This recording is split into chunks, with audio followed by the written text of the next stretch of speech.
On Sunday, September 10th, 2006 at 5 a.m., Jim and I left Omaha in his 2003 Chevy pickup to start one hell of a road trip.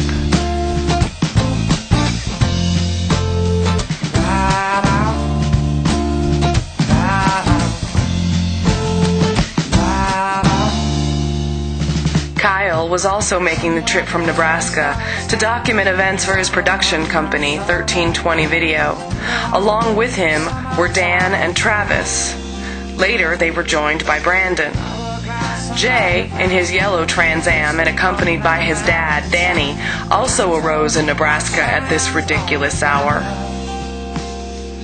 319 miles away from our Nebraska home was Cordova, Illinois. This was the starting track for DragWeek 2006. DragWeek, hosted by HotRod Magazine, is a week-long challenge for performance cars and their drivers. Drivers compete in several different classes over the course of 5 days at various tracks hundreds of miles apart. None of the contestant vehicles can be towed or taken by trailer from track to track. Each of the vehicles must make the hundreds of miles each day under their own power. Even more, there can be no support teams or pit crews along. Each vehicle must carry with it what the driver and passenger need to make the trip.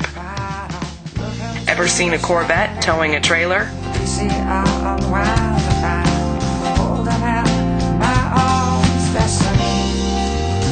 Jim's truck, like most of the competing vehicles, was not built with the highway as a priority. These are the precious, life-consuming hot rods crafted by their owners and enthusiasts with the main objective for speed, not comfort, not quiet, not fuel efficiency, not wet roads, and not sustained highway travel. We arrived at Cordova Dragway Park at 11 a.m. This first day was a non-competition day called Test and Tune.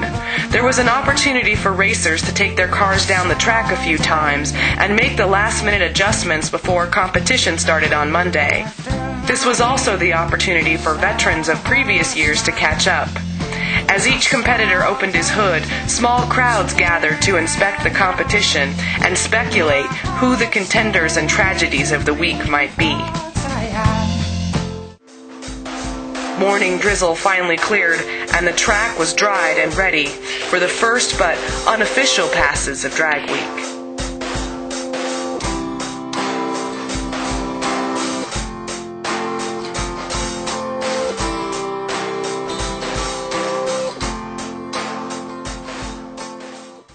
The first official day of DragWeek began dismally. There was a light rain that showed no signs of relenting. At the drivers' meeting, there was a moment's commemoration of the heartbreaking events of 5 years earlier on September 11th. We were called to center on gratitude for the opportunity of freedom and great fortune to participate in such a thing as this. Jay, a member of the United States Air Force, was particularly grateful this morning. The night before, he'd blown the clutch in his Trans Am before the competition had even started. In an amazing gesture, the best friends anyone could ask for drove 5 hours during the night to bring him the parts he needed. Miraculously, the repairs were completed after a long all-night of wrenching. Before noon, the announcement was made, and the first day of racing was canceled due to rain.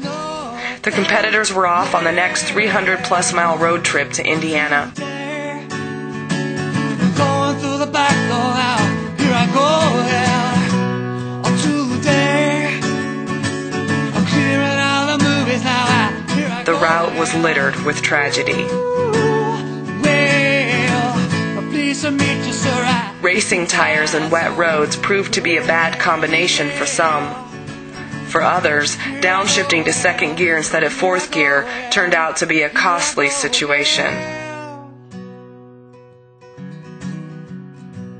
All along the way, though, when hot rods coasted to the side of the road in distress, other competitors always stopped to offer assistance.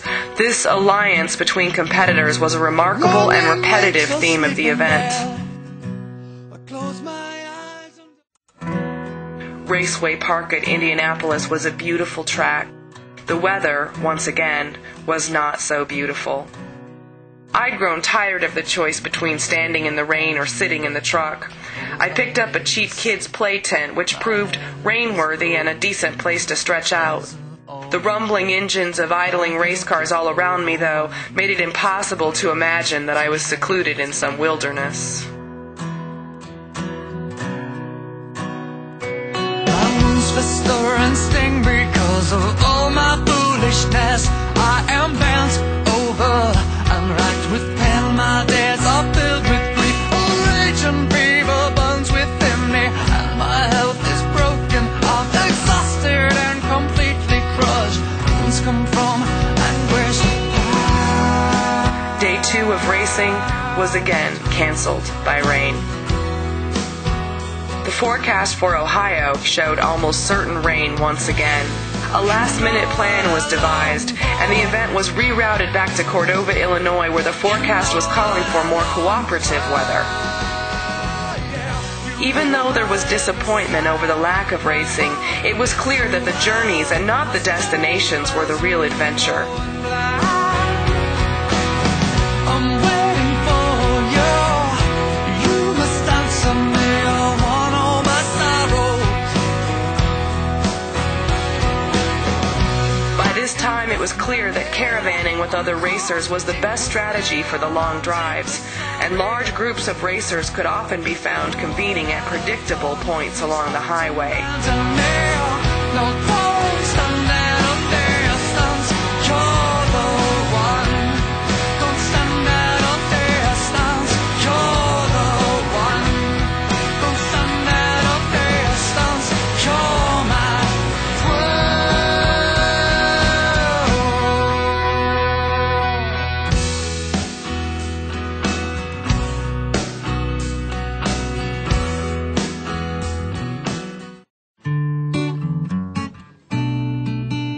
Day 3. And for the first day of the trip we did not wake up to rain, though gray skies lingered and threatened. Finally, we'd see out of the cars that made it over the long highway miles who also had the ability to make it down the track.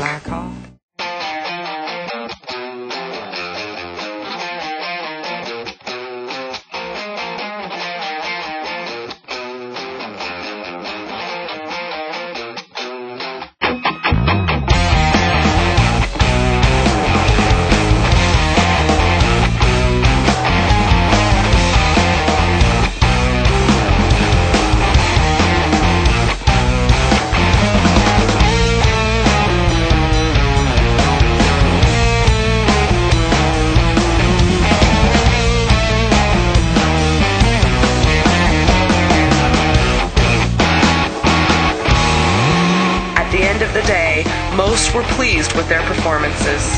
Jim's Silverado was still in operating order, and we started the long trek to Martin, Michigan, with our fingers crossed that the weather gods would bless us once again.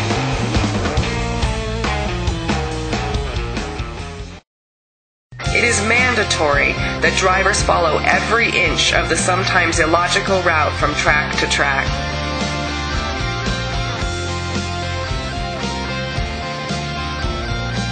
To make sure this rule is followed, drivers must photograph their vehicles at checkpoints along the route.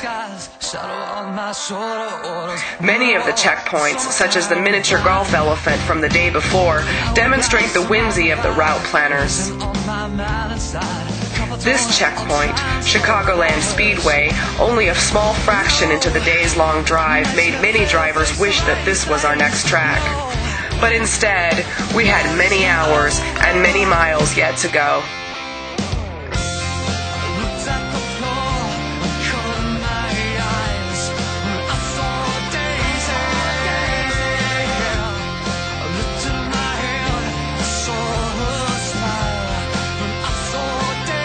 It was 1 in the morning before we reached our hotel.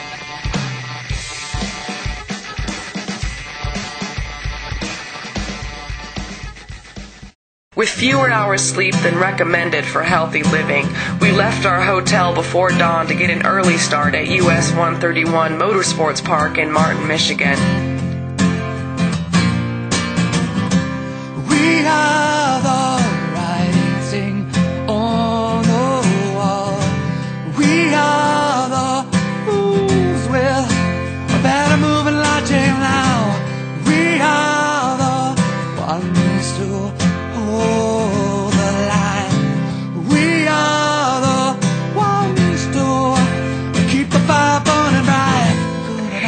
track was blown dry of the morning dew, and the gray morning melted away, the blue skies and bright late summer sun made even cars filthy after days of wet highways sparkle.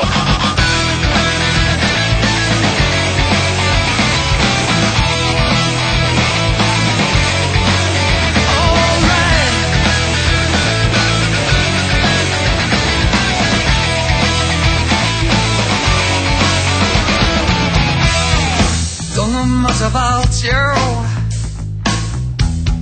It's 10:30. If I'm gonna make my move, it better be by then. Listen to the noises, listen to it all, yeah. The voices around my head, please say something. The track day ended like every other in the early afternoon. The competitors eased up slightly on the gas pedals as those who were still able made their way back to Cordova, Illinois for the final day of racing.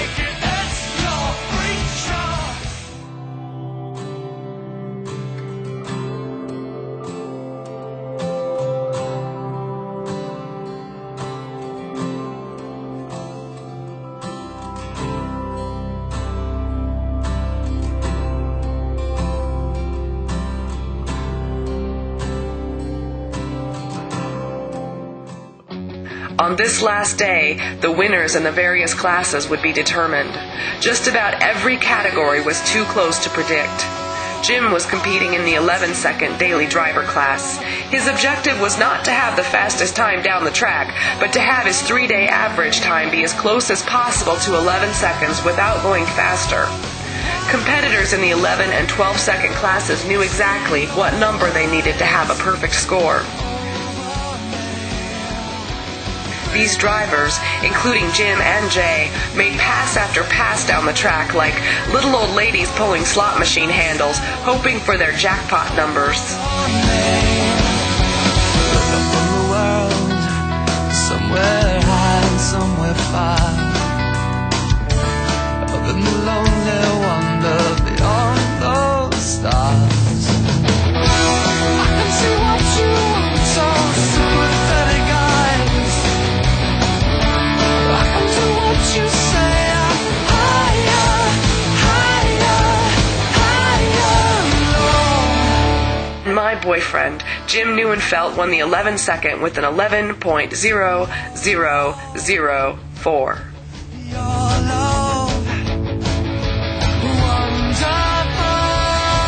So, Jim and a few other competitors took home stylish jackets and shiny plaques, but everyone left DragWeek enriched by the experience of camaraderie among competitors and communing for an entire week with those who share their joy of fast cars.